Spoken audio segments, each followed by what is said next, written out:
part of a country like Indonesia, which not only a country with some predominantly Muslim, but also developing countries. So the perspective of Islam, the perspective of developing country, and the issue of the controversial issues between developed and developing countries, Islamic and non-Islamic countries were all addressed in the speech. And so we thought that it is a very good beginning only in the 6 months of his administrations. So many and a vast arrays of issues has been dwelt upon by this administration, and it's dealt with in a kind of balanced manner. And as I said, perspective of developing and developed countries controversy, and the perspective of Islam and non-Islam are all being addressed in such a way that has given us optimism that this country can become partners to developing countries, to Islamic world, and to the world in general. The G20, for instance, the group of countries get together to address the financial and economic crisis of the world. G14 is the initiative by United States. 14 countries work together to address the questions, the crucial issues of climate change, for instance. All were the initiative by this government. And now this initiative is being backed up by a different kind of not only practical issues of foreign policy, but also philosophical ground, which create optimism among us that this country will become a good partner to everybody, every countries in the world. Thank you. Thank you, Ambassador. Well, I hope that the next follow-up speech that the President is going to give in Jakarta. So look forward to that. Our last speaker is not, of course, the least is Sean Casey, and Sean is a professor of Christian ethics and a director of the National Capital Semester of Seminaries at Wesley Theological Seminary in Washington, D.C. He was a senior advisor for religious affairs for President Obama during the campaign.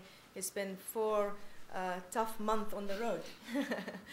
And he's going to, hopefully we will share a different perspective, which is probably how we're talking about religion. It's not just Islam, but Christian, that dialogue between Christians and Muslims, especially evangelicals, because I think in general they have very anti-Muslim sentiments or attitudes. I don't know if this is correct or not, but maybe we can hear from you and we'll take it in the Q&A.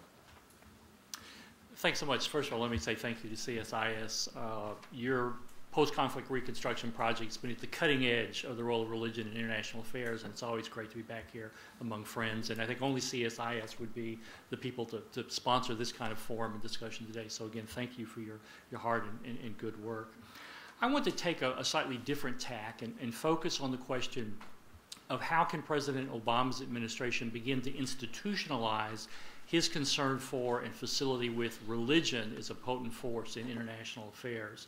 I'm going to really speak in 2 different parts. I'm going to offer some very pragmatic suggestions about how the government itself might be reshaped to increase its capacity to handle religion as a topic of analysis for our foreign policy. And in the second part, I want to outline simply a handful of conceptual suggestions for practitioners in the United States international security apparatus about how they should approach religion, and perhaps in a different way than previous administrations. I want to begin by talking about the National Security Council. In 1998, the U.S. Congress passed the International Religious Freedom Act. And that act stated that it was the sense of Congress that there should be within the staff of the National Security Council a special advisor to the President on international religious freedom, whose position should be comparable to that of as a director within the Executive Office of the President. This advisor should serve as a resource for executive branch officials, compiling and maintaining information on the facts and circumstances of violations of religious freedom, and making policy recommendations. The special advisor should serve as a liaison with the Ambassador at Large for International Religious Freedom, which was created by the same act. The United States Commission on International Religious Freedom, also created by this act. Congress, and as advisable, religious non-governmental organizations. wonderful piece of legislative language. Unfortunately, the two administrations that have labored under that law double-hatted the person responsible in the National Security Council for religious freedom. And for those of you who have any experience in a bureaucracy of any size at all, when you give somebody a second hat who's already wearing a first hat, one of the two hats gets essentially thrown away, and you can't serve two masters bureaucratically, and unfortunately that's what our government has done. I think at a minimum, this position needs to be expanded beyond simply the concern of international religious freedom. There needs to be a coordinator on the staff now of the merged National Security Council and the Homeland Security Council, which, if I understand correctly, have over 250 staffers working now in that entity. There is not a single person, as I understand it, committed to handling a portfolio, understanding the concerns of religion as a force in international affairs. I think at a minimum, the President needs somebody in the National Security Council